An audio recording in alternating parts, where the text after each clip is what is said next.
Lot of people wondering what's going on here, so let's clarify the situation. First off, Magnus turns up, dressed as Santa, tries to get in. Obviously, he's refused. You simply can't go around in those big black boots, etc. Goes back to his hotel room, gets changed, comes back in his dressage outfit, starts his pony maneuvering in the main hall. Few spectators gather. Of course, it's a great spectacle, but again, against the FIDE dress code. Carlsen's almost had enough at this point, but he finally agrees to do one match and one match only with Hans Niemann in a side Christmas room, but only in his briefs. They're both stripped down to the underpants because Hans agrees. It's good publicity for him, of course. Game's underway, but again, FIDE intervene. It's against the dress rules. But in all seriousness, what led to this statement from Magnus Carlsen? Well, it's all to do with the fact that this was his outfit of the day. Lovely pair of jeans there, strong denim,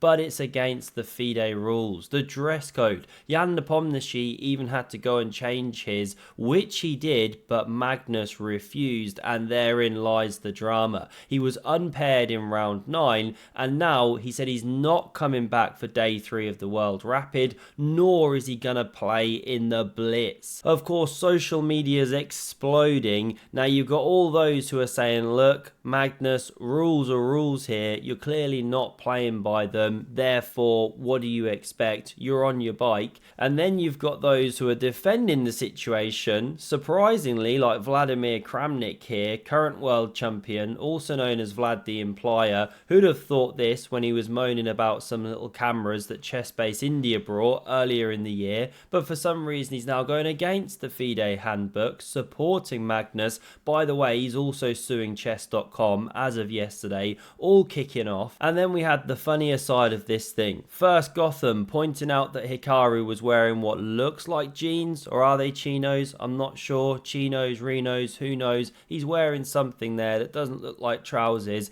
Then you've got this guy, not sure what they are, kangaroo headphones, something of that nature. Should they be allowed? I don't know, but they're stunningly beautiful. And then you had this epic clip. What happened?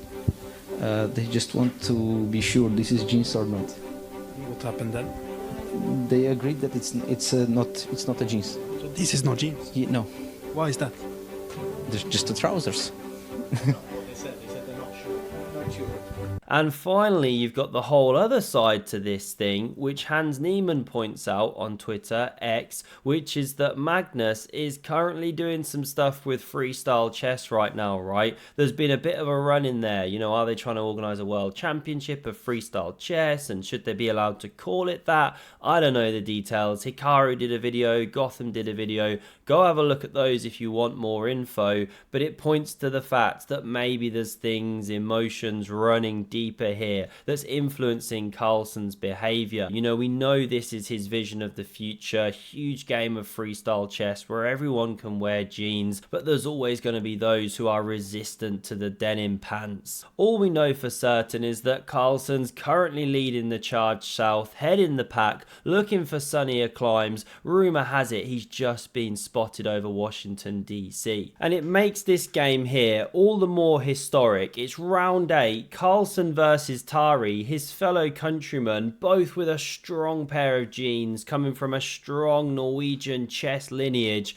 Who would win this game? A historic one as Carlsen now bows out of Rapid and Blitz. Let's dive in. We saw bloodshed, and just before we do, by the way, quick reminder to check out this exceptional book just released by Vishnu Warrior. If you're still stuck for a gift idea this holiday season, then fear not, because USCF candidate master and author Vishnu Warrior has got you covered with the release of his fantastic new series Alphabet Chess. And as you can see from cover to cover, Alphabet Chess is stunningly illustrated, full of vibrant colours and packed with simple but highly educational language, making it the perfect way to introduce your kids or grandkids to chess, something I'd highly recommend given the positive side effects which chess has been shown to nurture in children's minds. And just to top it off, you can even pick up the companion companion colouring book, which is just as beautifully illustrated and perfect for the really little ones or the easily distracted ones. So do not delay on picking yourself up one of these fantastic books while stocks last, and whilst you can take advantage of the special discount code 15% off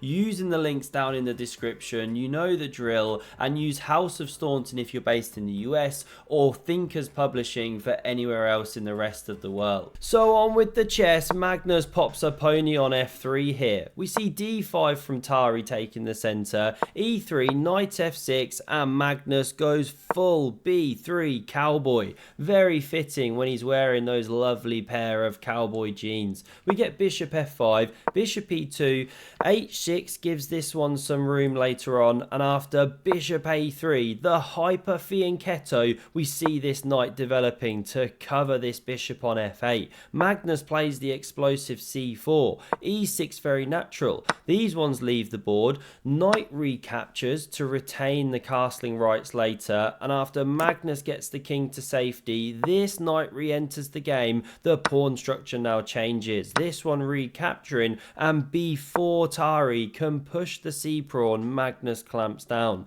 castles, knight c3po, and he has to settle for pawn to c ships. A more passive structure, but rock solid and steady. Black's doing fine, the queen enters the game, rook e8, all very natural, and after b5, somehow Tari just doesn't play energetically enough. You know, you're being attacked on the flank, right? A good response, knight e4. Nice engine line I found here, some natural moves. You actually bring the bishop here, just start exchanging some pieces. Here's one sample, not to say white had to allow this, but it's some of the top moves, and black just gets a nice clamp on the b file. The knight's on a good outpost. Just one sample line here, right, of how you could have flowed the game, but not done, none of it. No knight e4, we get queen a5, and somehow Magnus now starts taking over the game. A seahorse is spawned, Magnus doesn't Botez gambit. You could jump in, looks great,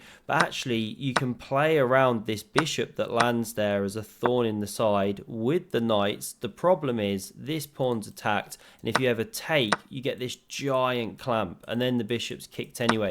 If you don't take, if you retreat here, then the knight's jumping in anyway after queen a3. Plus you eye the bishop in some lines, so it just isn't the way to go. That's why we see knight e6, but now takes, forcing this one to be a fixed weakness all game long, and again queen a4 immediately targets it. We talked about why you don't want to take the queens off. All Magnus fans would be bleating. Queen b6 played, d4 clamps on the square, and after a5, by the way, not c5 or you're running into trouble. You know, these kind of simple lines, isolated pawn, knight coming to d4, very pleasant for white here. We now see this one expanding instead. So the queen drops back to d1, wanting to challenge this bishop here so that you can then use the b file, plus clears the square for the knight. We see knight d7 looking to cover squares, not the best as you can see. You know, what was preferred, rook ac8 or fc8, that kind of thing.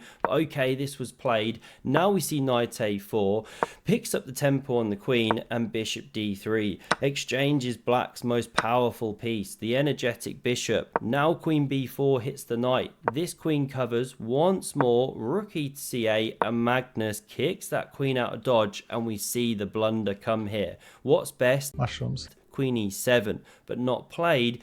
Queen d6 was selected, gets the double question marks of doom. This is the moment that Magnus has to pounce here. He leans forward in those comfortable pants and plays not knight e5. He should have done though. Absolute best move. He's not a man in form this tournament. Why is it so good? Well, if you capture, pawn takes, queen takes, now you simply jump in with knight b6 and pick up an exchange. You know, this knight on d7 was trying to do two jobs, cover two squares, and if you don't take, if you retreat, doesn't matter, you still jump supported by the rook. And if you ignore the knight and just leave it sitting there, well, you've got other problems. You know, what if you do this? Then there's takes, what's the line here? Okay, still knight b6.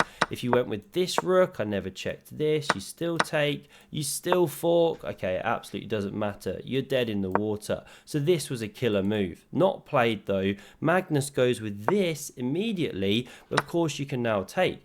Rook recaptures, you're still marginally better, but nothing like it was. Rook AB8 the best move to challenge the open file. Not played. Tari goes for this one, but he's attacking a pawn that doesn't need defending. Magnus just calmly goes h3, making the queen look stupid. If you take, bang, you're in jail. Yes, you can come to c4, but knight e5. The queen's only got this square, and then you shut the trap with rook b3. You know, you have to give up somewhere. That's not the way to go. So with the pawn untouchable, this expansive move was played, but it's a huge blunder, really bad. This was now played, the queen moves away and takes on c5, and you can't even recapture that pawn. Tari does do it, but he just goes down in flames. This was played, knight recaptures, and bang. That is a simple double attack. Easy enough for a player of Tari's caliber to see, you would have thought, especially with some time on the clock. He completely misses it. Rook c8 covers his knight here. By the way, you didn't have time to take here, or you take with a check. That's key. You're simply a knight ahead. So after he does this, Magnus intensifies the pressure, plus there's a pin, so you can't move the knight. And yes, the queen can momentarily cover, but after rook c1, queen a3, hitting the rook, rook c4, now black is in a world of pain. We see the pawn captured, but what to do if you don't do that? You know, you can't move the knight. If you try go rook c7 to support a knight move, something like this, well then you simply run into this check and picking up the rook here. That's the problem, right? And you can't come to f8 with the rook. Knight drops off the board simply. You're just in a world of pain. King h7, queen f5 check, pick up the rook. So we see takes on a2, but it's just hopeless. This is played, and yes, you can take here, but you take back, you're a knight to the good. Yes, you can check and then take here. This is the game continuation, but again, you're a knight to the good. a4, knight d4, queen b2, red carpet rolled out, but simply check, king h7, check, and you're forcing the queens off the board, of course. If this was played, the game didn't go this far, resignation was there, well, the a-pawn's covered, king marches in, hopelessly lost endgame, of course. So we come back to the final position. This is how Magnus now bows out of the World Rapid, doesn't defend his title, nor will he defend his Blitz title. Huge drama here stirring around in the chess world. Hope you enjoyed. Let me know your thoughts as always, and thanks very much for watching. Check out Vishnu's book and the video on screen if you want some more epic chess. Cheers.